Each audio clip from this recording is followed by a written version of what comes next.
చేయాలి ఏది చేసినా. కానీ మీరు మాట్లాడే భాష రప్ప రప్ప అంటారు. హరీష్ రావు గారు కూడా, హరీష్ రావు గారు ఇప్పుడు అట్లా మాట్లాడరు.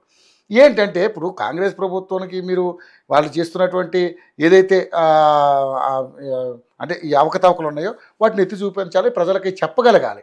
అంతే తప్ప కానీ మీరే విచక్షణ కోల్పోతే ఎట్లా ఎట్లా దీన్ని మరి ప్రజల్లో ఎలాగ మీకు మద్దతు కూడగట్టుకోవాలనుకుంటున్నారు అసలు? ఇప్పుడు ఇదే దాని మీద పోయినసారి విజేత గారు ఉండే పోల్ పెట్టారు, బూతులు ఎవరు ఎక్కువ మాట్లాడుతున్నారు అని.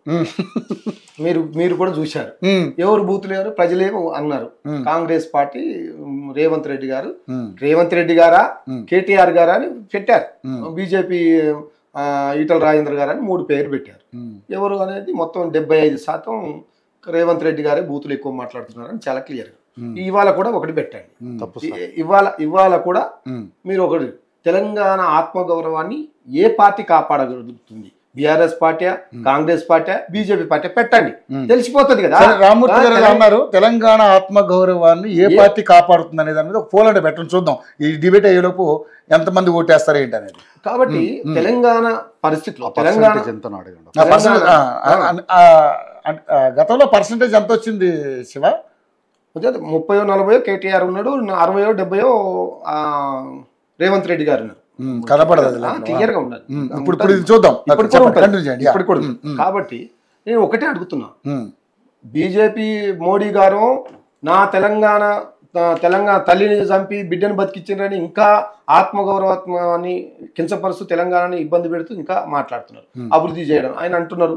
విశ్వేశ్వర్ రెడ్డి గారే స్వయాన మాకు రేవంత్ రెడ్డి గారి వల్ల కొన్ని గెలవడానికి ఉపయోగపడ్డాయి, రేవంత్ రెడ్డి గారు కొన్ని 8 మందిని డమ్మీలను పెట్టడం వల్ల మాకు సహకరించడం వల్ల మేము గెలిచామని చాలా క్లియర్ గా వాళ్ళే మాట్లాడుకున్నారు. కాబట్టి మొన్న కూడా తేట తెల్లమైంది, ఎక్కడో ఏం తెలియని వాళ్ళని తీసుకొచ్చి ఈటల రాజేంద్ర గారి మీద ఇప్పుడు ఏ విశ్వేశ్వరరెడ్డి గారు అన్నారు, వీళ్ళ విశ్వేశ్వరరెడ్డి ఎంపీగా ఉన్నటువంటి విశ్వేశ్వరరెడ్డి మాకు సహకరించింది రేవంత్ రెడ్డి గారే అని మీడియాలో అది కూడా తెప్పిస్తాను, అది కూడా నేను ఇప్పిస్తాను. అట్లనే చాలా మంది చాలా క్లియర్ గా ఏ సంబంధం లేని ఆమెను తీసుకొచ్చి ఈటల రాజేంద్ర గారి మీద పెట్టారు.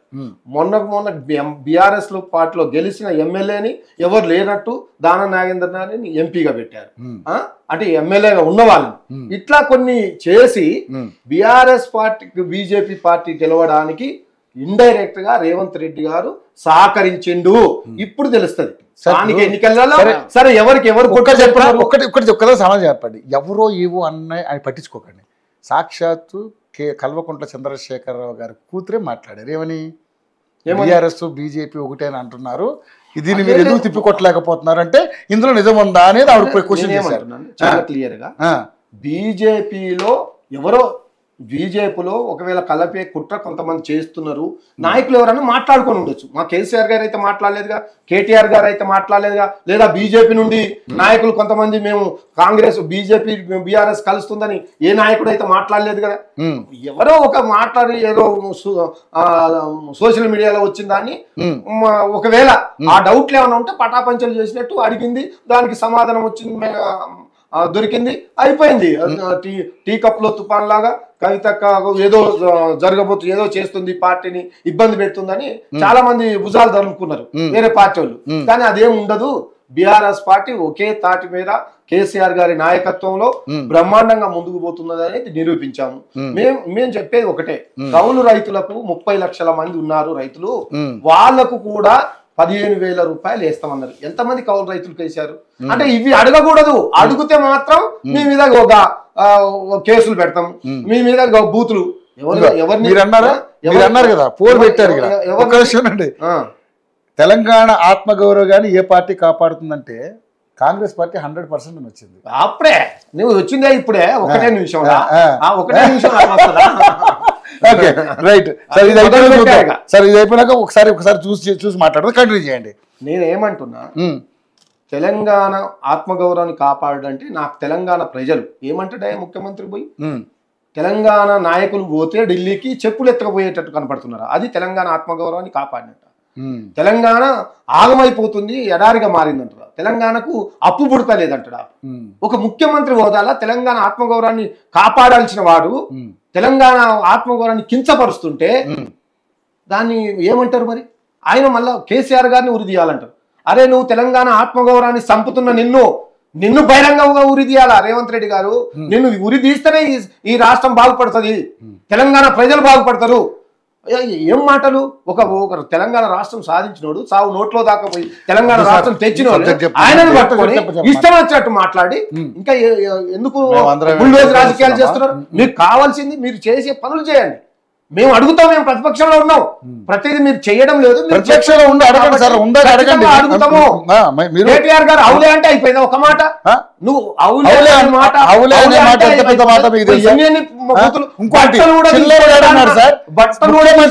ముఖ్యమంత్రిని కేసులు పెట్టరా? ముఖ్యమంత్రి గారిని బట్టి చిల్లరగాడు అంటే ఎంత పెద్ద మాట అది తప్పు కదా. ఎన్ని మాట్లాడుతున్నారు? మీరు మంత్రులుగా మీరు ప్రభుత్వాన్ని నడిపిన వ్యక్తులుగా మీరు ఇంకొక ప్రభుత్వం నడిపే వ్యక్తులు అలా ముఖ్యమంత్రి మాట్లాడే భాష మంచి తీయని భాష, ప్రవచనాలు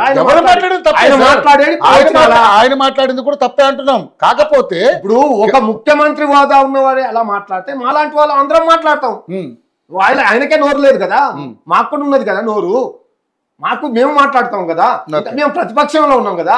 అరే మేము చేయలేదు, కొన్ని పనులు చేయలేదు కాబట్టి ఓడిపోయాం. మీరు చేయలేదు, అరే చేయలేదు అందుకే మీకు అధికారం ఇచ్చారు కదా, మీరు చేస్తారని మీరు చెప్పారు కదా. మేము అది చేస్తాం ఇది చేస్తామని బారెడ్ మాటలు చెప్పారు కదా. మరి ఏది బారెడ్ మాటలు చెప్పిన వాళ్ళంతా ఎడిపోయినారు. ఏం చేస్తున్నారు? అన్ని రకాలుగా తెలంగాణ వెనకబడిపోయింది. మళ్ళీ 100 సంవత్సరాలు వెనకపోయే ప్రమాదం ఉంది. ఈ 5 సంవత్సరాలని 18 నెలల్లో అయిపోయింది. అందుకే ప్రతి ఒక్కరు అంటున్నారు. అయ్యా ఇంతకుముందు కోటేశ్వరరావు గారు కూడా అన్నారు. ఏమంటున్నారు? అయ్యా మళ్ళా ఆ ప్రభుత్వం అయితేనే మంచిది, కేసీఆర్ గారు వస్తేనే బాగుంటుంది అంటున్నారు ప్రజలు అని ఆయన అన్నారు. అంటున్నారు ప్రజలు అంటున్నారు కేసీఆర్ గారు వస్తేనే బాగుంటుంది అని ఆల్రెడీ వాయిస్ వస్తుంది అని చెప్తున్నారు. వీళ్ళే కాదు, రాష్ట్రం మొదలు బీజేపీలో కాంగ్రెస్ లో ఉన్న పెద్దలు కూడా నిజంగా మీ పాలన కంటే మా పాలన దరిద్రంగా ఉన్నదని చాలా స్థానిక సంస్థల ఎన్నికల్లో ఇప్పుడు ఫర్ ఎగ్జాంపుల్ ఒక్కటే ముసలి దగ్గరికి పోతాం. అమ్మా నేను 4000 ఇస్తారంటే ఓటేశారు, మరి వచ్చినాయా అని అడగమా చెప్పమా? 2500 ఇస్తారన్నారమ్మా, మరి ఇచ్చిన మహిళల దగ్గరికి వెళ్తారు, అడుగుతాం మహిళల దగ్గరికి. అమ్మ మీకు తులం బంగారం పెళ్లి అయిన వాళ్ళ దగ్గరికి పోతాం, తులం బంగారం ఇస్తా అన్నారు, ఇచ్చిండ్రమ్మా. స్కూటీలు ఇస్తా అన్నారు, స్కూలు. ఉద్యోగాలు ఇస్తున్నారు, విద్యార్థులు. అందరి దగ్గరికి పోతాం, మొత్తం స్కెచ్ రెడీ అవుతుంది, మా వాళ్ళు మొత్తం అదే ఉన్నది అయిపోతుంది. ఈ స్థానిక సంస్థ ఎన్నికలలో వీళ్ళ బండారం బయటపడుతుంది అంటున్నారు. బెదిరిస్తారు. ఏమి మీరు గనక ఓటేయకుంటే మీకు ఇంద్రమ్మ ఇల్లు ఇయ్యం, మీకు పెన్షన్ ఇయ్యం, ఇక ఈ మొదలు పెడతారు. ఇక గయ్య వీళ్ళు భయపెట్టి కొన్ని ఓట్లు సంపాదించాలి. ఎవరో ఒకళ్ళు ఏదో ఫోన్ లో షూట్ చేస్తారు, అది డెఫినెట్లీ బయటపడుతుంది. చేయగలిగింది ఒక్కటే భయపెట్టడమే ప్రజల్ని. అధికారంలో ఉన్నారు కాబట్టి పరిస్థితుల్లో మేము పథకాలు చూపెట్టి ఇగో ఇంకా మళ్ళీ కేసీఆర్ గారికి చెప్పిండు కూడా, మేము ప్రతి ఇంటికి నల్లా నీళ్ళు ఇవ్వకుంటే ఓట్లు కూడా అడగమన్న దమ్మున్న నాయకుడు మా నాయకుడు కేసీఆర్ గారు. మీరు అంటారా మీరు తులం బంగారం ఇవ్వకుంటే మేము ఓట్లు అడగమని అనవనండి, ఇచ్చి ఓట్లు అడగమనండి. 2500 రూపాయలు మహిళలకు ఇచ్చి అడగమనండి ఓట్లు. వృద్ధులకు పెన్షన్ ఇచ్చి ఓట్లు అడగమనండి. ఒక మాట అన్నారు, ఏదైనా స్థానిక సంస్థల ఎన్నికలంటే అధికార పార్టీకి కొన్ని మొగ్గు చూపుతారు వాళ్ళు అని చెప్పేసి మాట్లాడారు. ఎందుకంటే కొన్ని పనులు కావాలి.